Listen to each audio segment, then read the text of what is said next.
सबसे पहले संभल से खबर आपको बताते हैं। सपा सांसद शफीकुर रहमान बर्क का बयान सामने आया है। एएमयू में अल्लाह अकबर के नारे पर बोले हैं सपा सांसद, देश का पूरा एडमिनिस्ट्रेशन मुस्लिमों को खौफजदा करने में लगा है। एनसीसी कैडेट पर कानूनी कार्रवाई नहीं होनी चाहिए, कह रहे हैं बर्क। जज्बात में आकर मजहबी नारा लगा दिया, ये बर्क की तरफ से कहा गया है। ये बड़ी खबर इस वक्त संभल से हम आपको बता रहे हैं और इस तरह का पहली बार वाकया सामने नहीं आया है जब बर्क की तरफ से इस तरह का बयान दिया गया हो।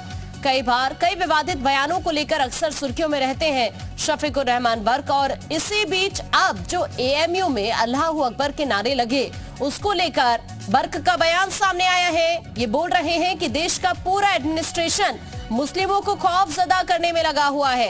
एनसीसी कैडेट पर कानूनी कार्रवाई नहीं होनी चाहिए, ये बर्क कहते हुए कि जज्बात में आकर मजहबी नारा लगा दिया, ये बर्क की तरफ से कहा गया है।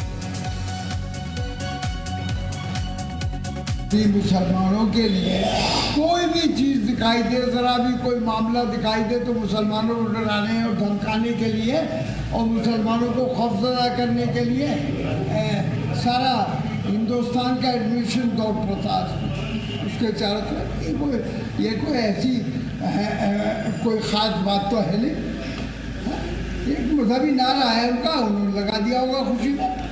हाँ, लेकिन अब इस पर कानूनी कार्रवाई की क्या जरूरत है?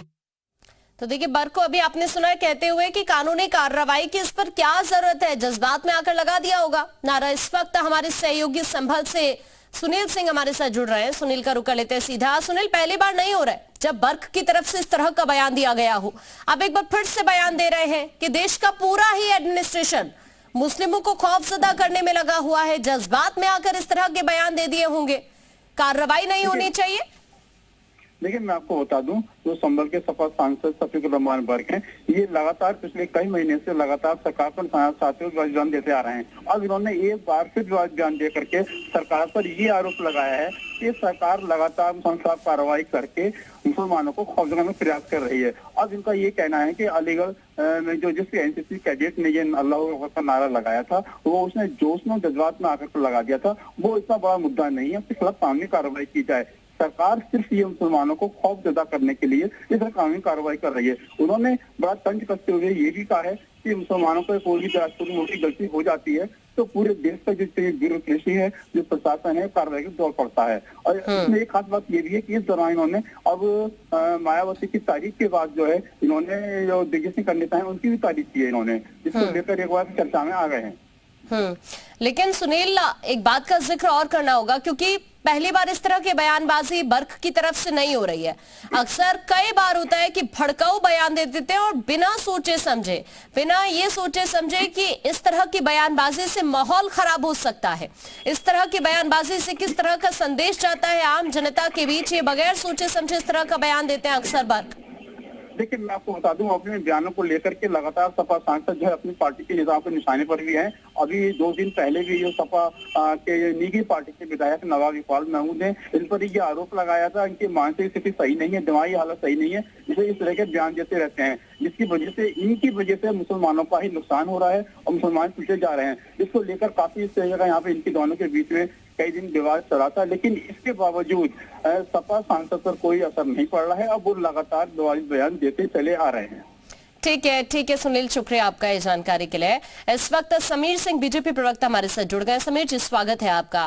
बर्क एक बार फिर से बयान दे रहे हैं, जो एएमयू में अल्लाह अकबर के नारे लगे उसको लेकर कह रहे हैं कि पूरा ही एडमिनिस्ट्रेशन मुसलमानों को खौफजदा करने में लगा हुआ है। एनसीसी कैडेट पर कार्रवाई क्यों करनी है, इस बात को भी उठा रहे हैं बर्क। देखिए, बर्क हमेशा देश विरोधी बयान देते रहे हैं, संविधान विरोधी बयान देते रहे हैं और बर्क को हमेशा देश से प्रेम नहीं है बल्कि उनको आतंकवादियों और अलगाववादियों से प्रेम है। हमेशा गलत बयानी करते रहते हैं। एएमयू भारत के अंदर एक प्रतिष्ठित और मानिंद संस्था है जिसमें बच्चे पढ़ते हैं और वहां अगर कोई इस प्रकार की घटनाएं होती हैं तो निश्चित रूप से उसका प्रभाव देश भर के बच्चों पर पड़ता है। और बर्क जैसे लोग निरंतर समाज को बरगलाने का काम कर रहे हैं और ये समाजवादी पार्टी के एजेंडे में है देश के अंदर नफरत पैदा करना, उत्तर प्रदेश के अंदर अस्थिरता पैदा करना, उत्तर प्रदेश के लोगों में बंटवारा करना, उत्तर प्रदेश के विकास को रोकना। वर्क समाजवादी पार्टी के नेता हैं और उनको अखिलेश यादव का समर्थन है। और कहीं ना कहीं समाजवादी पार्टी की मानसिकता उत्तर प्रदेश के अंदर विध्वंसकारी है, जिसके नाते उत्तर प्रदेश की जनता ने समाजवादी पार्टी को खारिज किया था। लेकिन समीर जी, एक बात ये समझ नहीं आती कि खुद सुर्खियों में रहना चाहते हैं या फिर जिस बात का आप जिक्र कर रहे हैं कि एक वर्ग विशेष की राजनीति पर ही फोकस रहता है, क्योंकि सोचते ही नहीं है वर्ग, कुछ भी बयान दे देते हैं, माहौल खराब हो सकता है, क्या संदेश जा सकता है और स्टूडेंट्स के बीच भी इस तरह की बयानबाजी से ये सोचे बगैर बयान दे देते हैं वर्ग। देखिए, ये सस्ती लोकप्रियता प्राप्त करने का वर्ग का एक मानसिक दिवालियापन का तरीका, और मैं कहूंगा कि वर्ग जैसे लोग, टी.एस. हसन जैसे लोग, ऐसे कई नाम हम गिना सकते हैं आपको, जो सस्ती लोकप्रियता पाने के लिए अपने धर्म विशेष के लोगों को बरगलाते हैं। अब कहीं ना कहीं धीरे धीरे इनका चेहरा भी बेनकाब हो रहा है, इनके धर्म के लोग भी अब इनको खारिज करने लगे हैं। और जब इनको लगता है कि हम खारिज हो रहे हैं समाज के अंदर, तो ऐसे उल जलूल बयान देते हैं। और मैं कहूंगा कि ये सब मानसिक रूप से विक्षिप्त है और दिवालियापन का बयान है। लेकिन क्या आपको नहीं लगता कि जिस तरह की बयानबाजी हो रही है एक के बाद एक वर्ग की तरफ से कई अन्य मुद्दों को लेकर, जरूरी है कि पार्टी भी इस पर स्टैंड क्लियर करे। बहरहाल बहुत शुक्रिया आपका समीर जी।